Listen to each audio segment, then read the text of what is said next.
बोलिए खजराश्री शीतलनाथ भगवान की जय।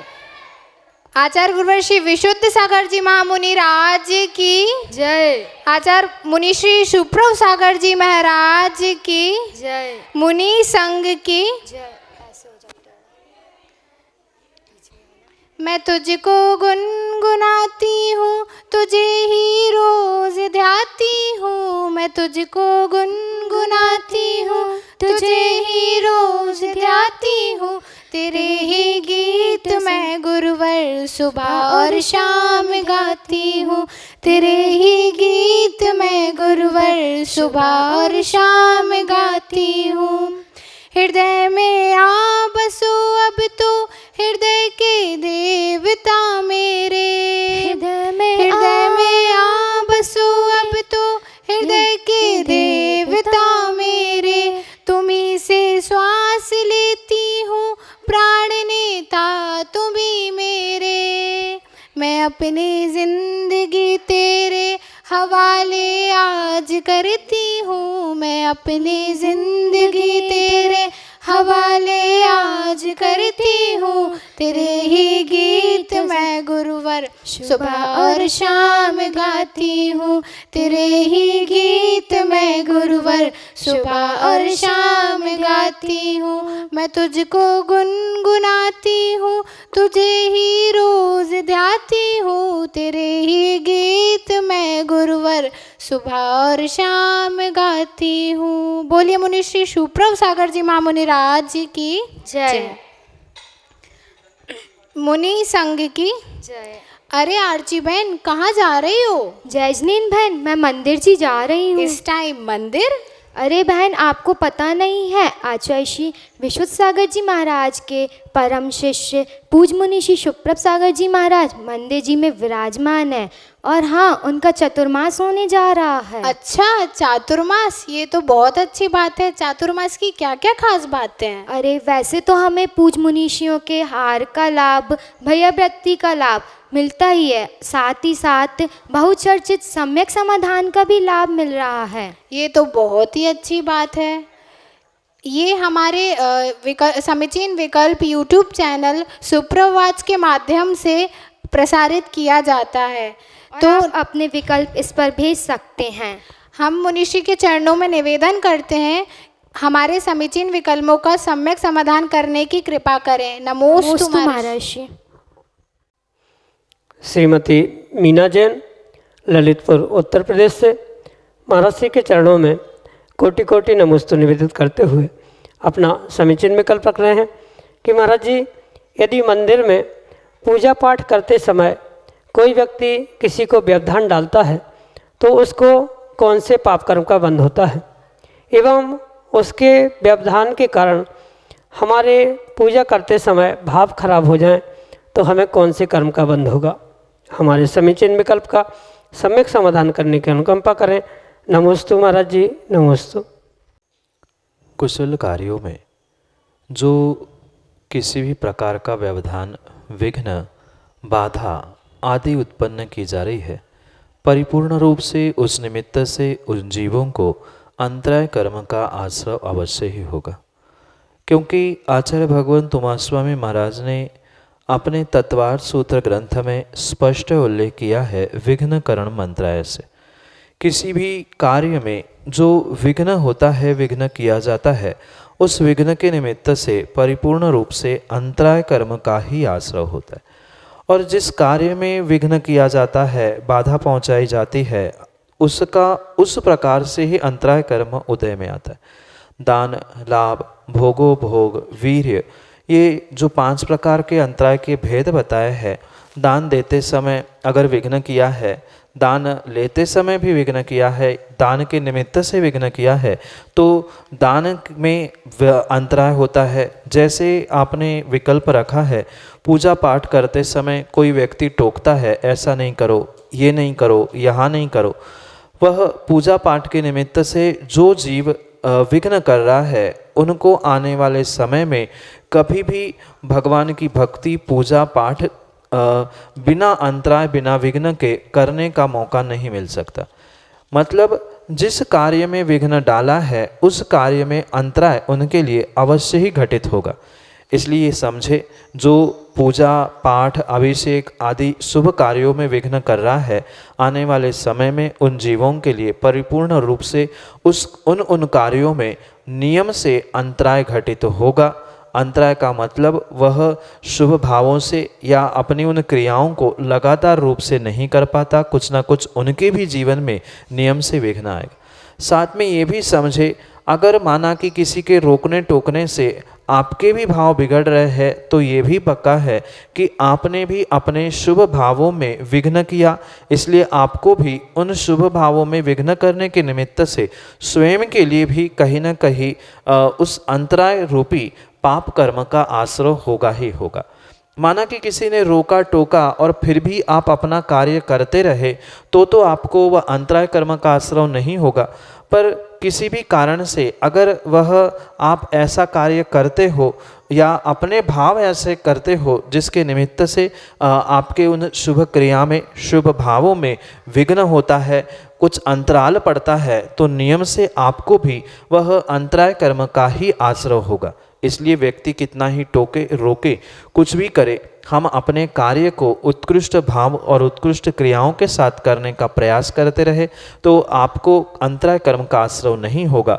अन्यथा जो विघ्न कर रहा है उसको भी अंतराय कर्म का, और आपने विघ्न प्राप्त करने के बाद जो आप अपने भावों को नहीं संभाल पा रहे, अपनी क्रियाओं में अपना मन नहीं लगा पा रहे हैं, उसके निमित्त से भी आपको नियम से अंतराय कर्म का ही आश्रय होगा। यही आपके लिए सम्यक समाधान। समकित जैन विदिशा मध्य प्रदेश से अगले समीचीन विकल्प के लिए हमारे सामने। महर्षि के चरणों में नमोस्तु नमोस्तु नमोस्तु। महर्षि, मेरा प्रश्न है कि गुरु वचनों के अनुसार दया ही धर्म होती है, पर प्रायः देखा जाता है कि हम किसी पे दया करते हैं तो उल्टा दोष हम पे ही आ जाता है। एक प्रकार से ये हानि हो जाती है, या दया करके आपने किसी को पैसे दिए पर वो पैसे वापस ही नहीं आए, फिर बाद में ऐसा लगता है कि हमने दया करके गलत किया। तो ऐसे समय में हमें क्या विचार करना चाहिए? नमोस्तु भगवान। समकित भाई, परिस्थिति कितनी ही विपरीत क्यों न हो, पर धर्म और धर्म के सिद्धांत नहीं बदल सकते। जो हमारे पूर्वाचार्यों ने धम्मो दया विशुद्धो, अहिंसा परमो धर्म, करुणा को धर्म आदि रूप जो धर्म की परिभाषा की है वह परम सत्य है। हो सकता है कुछ काल के निमित्त से, परिस्थितिवश या स्वयं के कर्म के क्षयोक्षम के निमित्त से आप धर्म करते हुए, मतलब किसी पे दया करते हुए, करुणा के भाव रखते हुए आप अच्छा कार्य तो करते हो, पर उसके बदले में आपको अदया, अकरुणा या विपरीत कार्य देखने में आते हैं। वह कहीं ना कहीं काल का और आपके कर्म के क्षयोक्षम का ही दोष है। अगर आपने उन जीवों के साथ पिछले पर्याय में ऐसा कार्य नहीं किया होता तो शायद वह आपके साथ वैसा कार्य नहीं करते।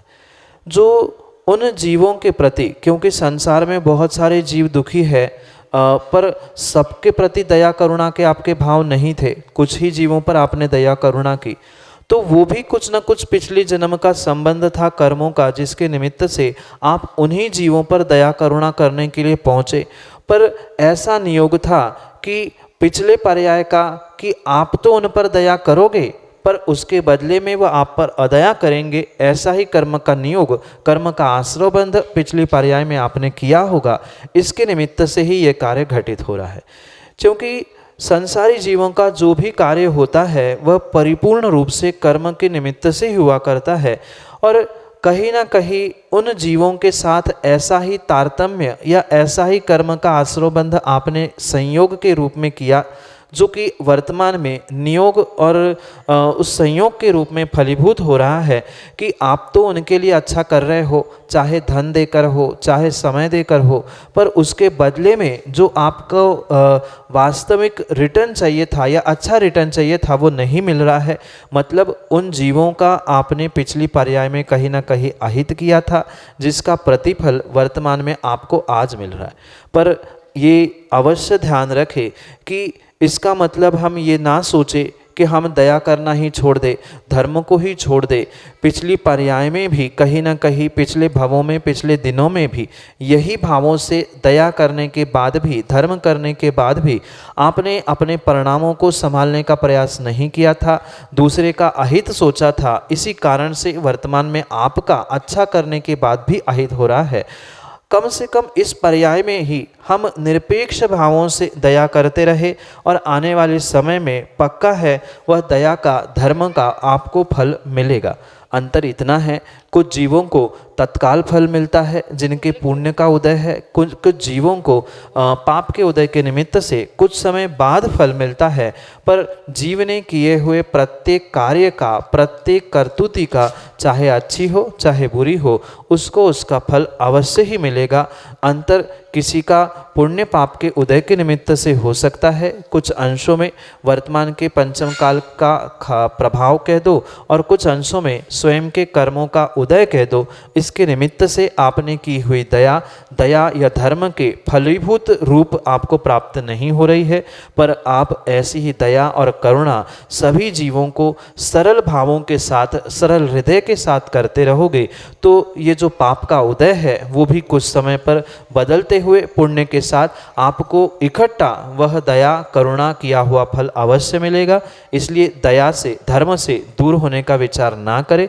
भले ही चंद क्षण में आपको ये लगा है कि मैंने ऐसा क्यों किया, अगर नहीं करता तो कम से कम मेरा तो अहित नहीं होता, पर यह पक्का है जो किसी का अहित नहीं करता, नहीं सोचता, उसका अहित नहीं होता। जो दूसरे का हित करता है, हित के लिए निमित्त बनता है, उसका हित भी अवश्य होगा। अंतर इतना है, अगर तीव्र पुण्य का उदय है तो हित में फलीभूत होगा और पाप का उदय है तो वही अहित में फलीभूत होगा। इसलिए आप सबके अच्छाई के लिए दया करुणा आदि धर्म का आलंबन लेते रहे। आज नहीं तो कल समय बदलेगा, आपका पुण्य उदय आएगा और वह जो आपने अच्छा कार्य किया है, हो ना हो, वह इकट्ठा आपके लिए ऐसा फलीभूत होगा। क्योंकि जो कहा जाता है, जब भी मिलता है छप्पर फाड़ के मिलता है। जो आपने अच्छा कार्य किया है वो पुण्य के रूप में इकट्ठा होते जा रहा है। दो दया धर्म आपको समय आने पर अवश्य ही फलीभूत होगा। यही आपके लिए सम्यक समाधान। रुचि जैन सिलवानी मध्य प्रदेश से अगले समीचीन विकल्प के लिए। के चरणों में कोटिसा नमोस्तु नमोस्तु नमोस्तु। महाराष्ट्री, हमारी शंका है कि समाज व्यवस्था एवं धार्मिक कार्यक्रम में हमारा परिधान कैसा होना चाहिए या परिधान का क्या महत्व होता है, कृपया शंका समाधान कीजिए। नमोस्तु महर्षि। जैन धर्म और भारतीय संस्कृति हमारे लिए एक संस्कृति के रूप में, संस्कारों के रूप में सभ्यता सिखाती है। चाहे समाज, धार्मिक अनुष्ठान या अन्य कोई भी जो सामूहिक कार्य होता है, सामूहिक स्थान होते हैं, वहाँ परिपूर्ण रूप से जितनी मर्यादा से, जितनी शालीनता से और जितने विवेकपूर्वक परिधानों का प्रयोग किया जाएगा, उतना ही आपके संस्कार, आपकी संस्कृति और आपकी सभ्यता का परिचय हो सकता है। क्योंकि वर्तमान में देखने में आता है बहुत सारे जीव सामाजिक स्थानों का, धार्मिक स्थानों का विवेक ना रखते हुए जो अन्यथा वस्त्रों का प्रयोग करते हैं, वह आगम के भी परिप्रेक्ष्य में, भारतीय संस्कृति, जैन धर्म और एक सामाजिक व्यवस्था के निमित्त से भी विपरीत कार्य देखने में आता है। इसलिए अवश्य समझे कि परिधान या वस्त्रों का चयन इस प्रकार से होना चाहिए जो हमारे जैन धर्म और भारतीय संस्कृति के लिए शोभायमान हो। क्योंकि किसी भी प्रकार से किसी मात्र वस्त्रों का नाम लेके काम होने वाला नहीं है। ये व्यक्ति का निजी विवेक होना चाहिए कि उसकी उम्र क्या है, वह कौन से स्थान में जा रहा है, किस प्रकार से उसका बिहेवियर या उसका बर्ताव होना चाहिए। वैसी ही शालीनतापूर्वक, सभ्यतापूर्वक ही उनको वस्त्रों का चयन करने का अनिवार्यता आगम में आचार्य भगवंतों ने कही। इतना ही नहीं, अगर जैन धर्म की विशेषता और आगम में पूर्वाचार्यों की बात समझे तो धार्मिक स्थानों में आचार्य भगवंतों ने स्पष्ट लिखा है कि श्रावक और श्राविका कोई भी हो, मंदिर, देव, शास्त्र, गुरु आदि के पास पहुंचते समय अपने सिर को ढांक कर ही पहुंचे, क्योंकि ये परिपूर्ण रूप से देवशास्त्र गुरु की विनय कही जाती। ठीक है, कम से कम अन्यत्र नहीं, कम से कम भगवान के मंदिर में जब हम दर्शन कर रहे हैं, गुरु के दर्शन कर रहे हैं, तो कम से कम उतने समय तो श्रावक श्राविकाओं को मर्यादा के रूप में अपने सर को ढांकते हुए ही उनकी विनय, उनको नमस्कार आदि करने की आवश्यकता है। और स्वाभाविक सी बात है, जब सर ढांकना है तो तन तो अपने आप ही ढक जाएगा। इसलिए सभ्यता और विवेक पूर्वक ही व्यक्ति को अपनी स्वयं की बनावट, अपनी पहचान, अपना धर्म, अपना कुल आदि को समझते हुए ही उसका परिधान चयन करना चाहिए। ऐसे वस्त्र, ऐसे परिधान ना हो जिससे किसी की दृष्टि, किसी के भाव खराब हो। भले ही वो अपने स्वयं से कर्मबंध करेगा, पर कथनचित आप निमित्त बनते हुए भी कुछ अंशों में उसके लिए सहायक और कर्म के आश्रव के लिए स्वयं के लिए भी कार्यकारी कारण बनाते हैं। ये आगम की व्यवस्था को समझना होगा।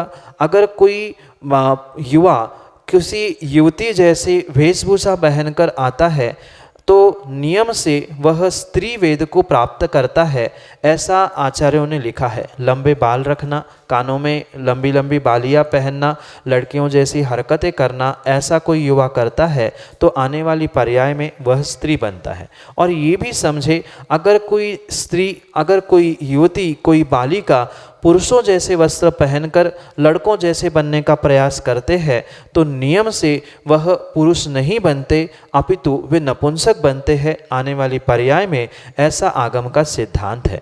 इसलिए व्यक्ति अपने कुल, परंपरा, सभ्यता, अपनी मर्यादा, इसको समझते हुए ही मंदिर, सामाजिक स्थानों पर अपने वस्त्र, अपने परिधान का चयन करे। यही आपके लिए सम्यक समाधान। जयंत ज्योति देवल, विदिशा, मध्य प्रदेश से अगले समीचीन विकल्प के साथ।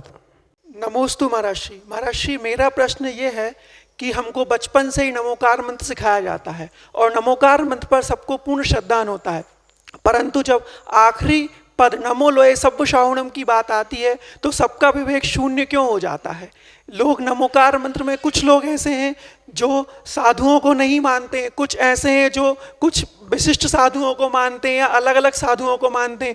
जो श्रावक, जो श्रमण और जो आर्य का ऐसी शिक्षा देते हैं, उनको क्या दोष लगता है? मेरी शंका का समाधान करें। नमोस्तु महर्षि।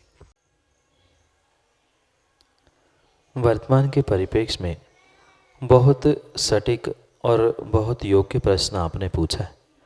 ये कुछ अंशों में पंचम काल का दोष है, पर सबसे अधिक अगर किसी का दोष है तो व्यक्ति की निजी सोच का ही दोष है। एक आगम की पंक्तियों को या नमोकार मंत्र को मात्र पढ़ लेना ये भिन्न विषय है, पर उसकी वास्तविकता को समझते हुए उसको स्वीकार करना, उस पर श्रद्धान करना, ये पूर्ण रूप से भिन्न विषय। वर्तमान में जितने भी जीव है उन्होंने मात्र नमोकार मंत्र पढ़ना सीखा है, नमो लोहे सवसाहुणम पद पढ़ना सीखा है, पर वास्तविकता में उसका अर्थ जीवन में ना उतार पाए है, ना उसे समझ पाए। और स्वाभाविक सी बात है, किसी भी प्रकार से अगर वीतरागी प्रभु, वीतरागी गुरु को लेकर हम राग द्वेष करते हैं तो नियम से आचार्य भगवंत कुंद स्वामी जैसे महान आचार्य भगवंत की अपेक्षा से वह परिपूर्ण रूप से सूक्ष्म मिथ्यात्व के रूप में ही स्वीकार किया जाता है। क्योंकि जो सम्यक के दोष कहे गए हैं, चल मल अवगाढ़, उसके निमित्त से भी कि ये भगवान मेरे हैं, ये गुरु मेरे हैं, मैं इनको ही मानता हूँ, ये शीतलता देते हैं, बाकी नहीं, आदि आदि रूप जो भी ये दोष है, ये सम्यक दर्शन के दोष है। और ये सम्यक दर्शन के दोष मात्र भगवान के ही निमित्त से नहीं, अपितु साधुओं के निमित्त से भी जीवों को लगते हैं। ये विशेष बात समझनी होगी।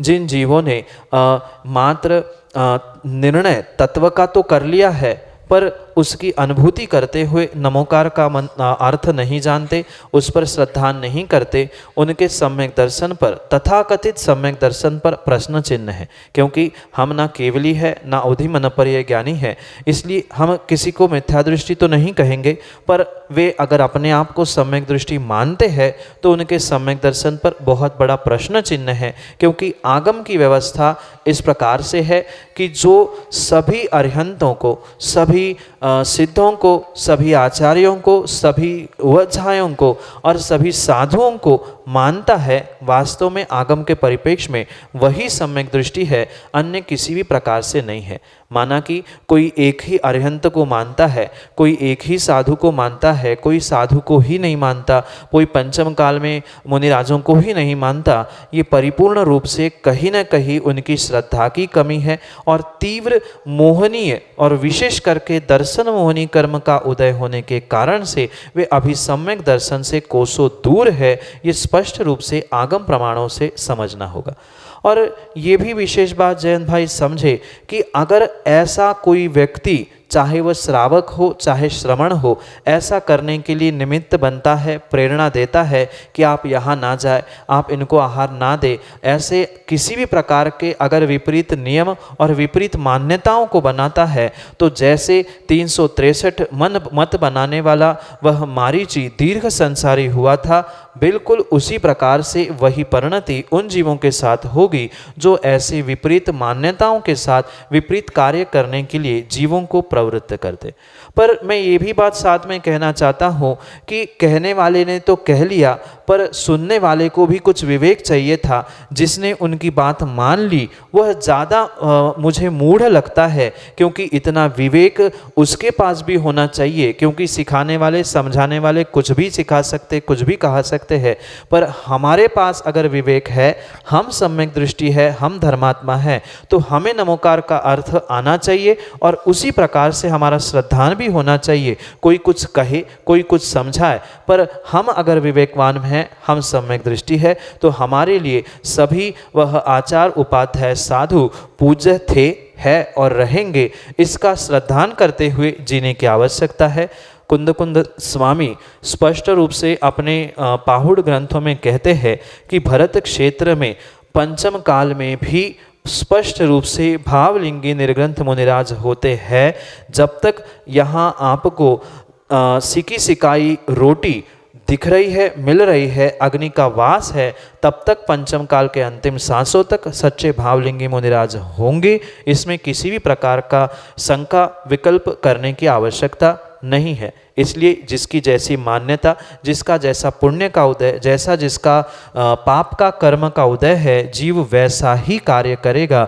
जब साक्षात आदिनाथ भगवान के समोशरण में भी पहुंचकर तीव्र कर्म उदय के निमित्त से वह मारीची समोशरण छोड़ के भाग गया, प्रभु को दर्शन, प्रभु की विनय करना भूल गया, तो पंचम काल का जीव अगर ऐसा कार्य करता है तो वह नियम से आगम की ही पुष्टि करता है। क्योंकि पंचम काल में क्या क्या होने वाला है ये हमारे पूर्वाचार्यों ने पहले से ही लिख के रखा है, और साक्षात वही आगम की बात सत्य करने के लिए ही, नरकों की उस स्थानों को भरने के लिए ही ये वर्तमान के जीव ऐसा कार्य करते हुए देखने में आ रहे हैं।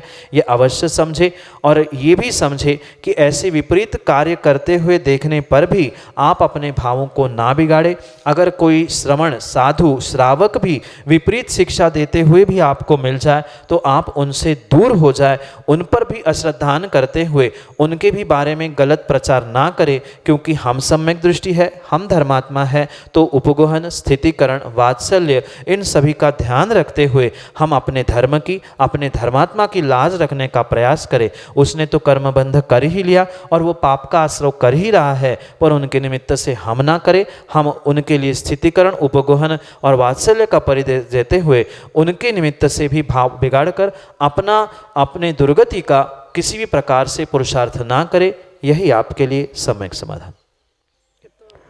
डॉक्टर एस सिंघई, विदिशा, मध्य प्रदेश से अगली समीचीन विकल्प के लिए के चरणों में बारंबार नमोस्तु नमोस्तु नमोस्तु।